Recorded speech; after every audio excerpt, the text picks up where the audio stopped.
Good, good. And I mean, what's your opinion on the current state of education? I know you disagree with a lot of the things that are going on, Sure. but you know, the future of America, it's cheesy, but it's true. These future of America, are we doing enough to teach them? Well, I'll give you an example. First, I think we have a good education system, but we got to support it. Right. If we keep talking negative about it, it's going to be perceived negative. Let's be positive about the public education system. And let's quit putting so many rules and regs on it that we're not educating anybody, that we're just teaching them, as you said, just a bunch of mechanics that don't apply. Let me give you an example.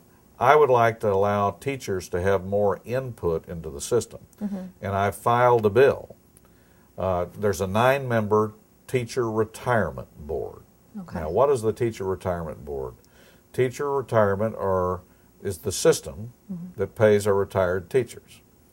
Because they don't have the 401k, right? correct. They have a different program. Okay. Well, wouldn't you think that a board would have teachers on it? It doesn't? Now, let me see.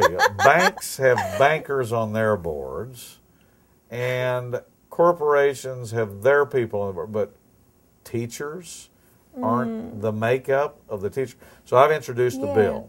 There's a teacher retirement system is pushing for at least one of the 9 people being a teacher, and I say, no, let's have 3. So I'm going to go for the big. I'm a lawyer, always ask for more.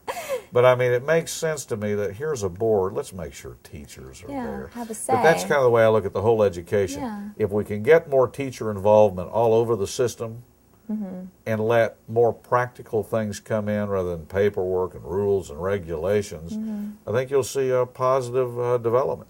And I don't think our education system is broke like a lot of people. Right. I think that it's a system that we just need to support and quit putting what we call unfunded mandates on it.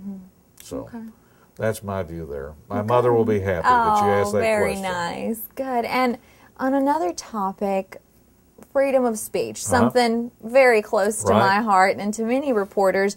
And you were telling me that you're working on something up there. That's correct.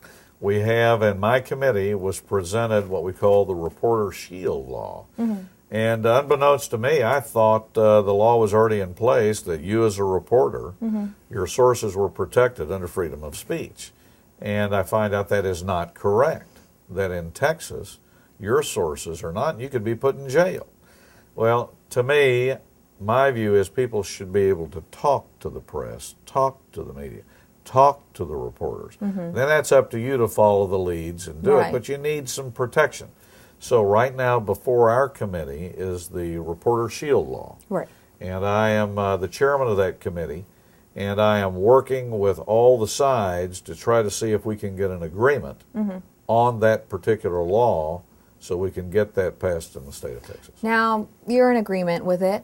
Yes. I'm in agreement with it for my own personal selfish reasons, of course, but I'm sure there's people that don't feel the same way. Can you tell me what they have to say? Some of the arguments that are made is why should reporters be in a different category? Right. We also have some people that think that, well, it might be good in a civil case, but not necessarily a criminal case. And then I think that you have sometimes some different situations where, well, we didn't get the information where we needed it in a particular case. Right.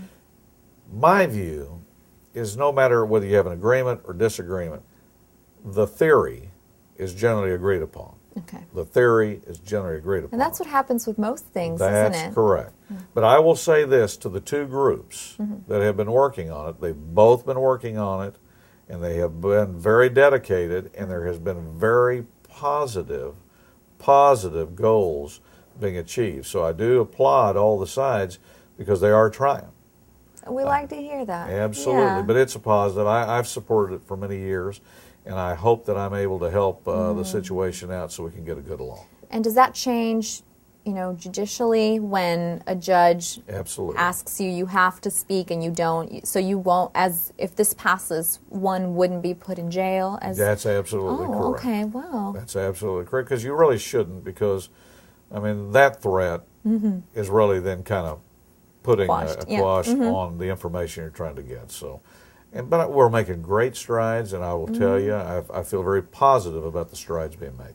Good, good. I think that in times like this, and for a long time, it really seemed in the media, you know, and I don't know whether it was true or not, that Republicans and Democrats, independents, whatever, were like fighting and fighting and fighting. Absolutely. And I think people, although maybe it doesn't bring in all the ratings you might want, are glad to hear that you can work together and get some stuff done. Absolutely, because here's what happens. I mean, when we go through campaigns, and you've got to run under a label in the United States and in Texas, and there are issues that distinguish you from other people that are running. The goal, though, is to run for office to get the position and to do the work for the public, not for yourself. Right. The goal is to take care of your area. And I think that when you put that as your goal, no matter what your personal foundation beliefs, you and your district will always do better. Right. And would you agree or disagree with the fact that it seems like a lot of the things that define a candidate when they are going to run for election are really non-issues, it seems like, a lot of the time. Or maybe they're important issues, but it's things that if you elect a certain candidate, it's not going to do anything for quite some time. Well, absolutely. And, you know, sometimes seeing a candidate, for example, being from South Texas, you know, we're perceived different from North Texas because we have different issues. Yeah. And we have a lot of times a different area. We have water. We have an ocean down here. They don't. Doesn't snow. That doesn't snow or ice. We don't have hail generally. They do. So a lot of it is definition, absolutely. But in the end, you can run under the party. You need to be very specific to the public on what you stand. But as long as you work with everybody, and I mean everybody, to get the goals accomplished, Right. then you're going to do the right thing. You're always going to do the right thing. Unfortunately, in politics, many politicians have lost the trust of the public because, in my opinion, they have put their personal goals ahead of what they were sent up there to do. Right. And I will tell you, the best thing that ever happened to me was I served for 8 years and I took a break for 11 years. Right. And maybe I should push for a law that makes all the politicians have to stay out of office to live under the laws because, you know, it gives you a great perspective. Yeah, get some new blood, something flowing, you know? And it also shows you, you know, that's what goes on when somebody's in office. So it really did help me, and I'm 55, and I have no desire right now for other offices. I only have a desire for this. Good. And what I want to do is make sure that we do everything to help the area.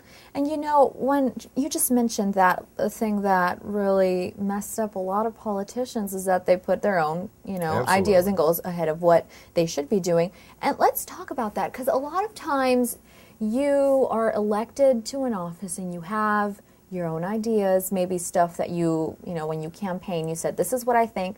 But what if you get elected and it is obvious that the people you represent feel another way? How do you... Here's my view. I mean, my view is I was elected by my district, and I'm going to protect my district. And I may believe this, but if my district is overwhelmingly over here, I'm going to be carrying their message. To me, they elected me as a reflection of them. Right. I am a reflection of my district, and my district is a reflection of me. And their input needs to be up there in Austin, and I plan to. For example, my district is very, very bothered with the taxes in this state. Right. Let me tell you, I am too. I think there's a lot of no common sense in these taxes. My district is very bothered with the windstorm insurance. Right. And so am I. And so we're going to do some things to try to fix that.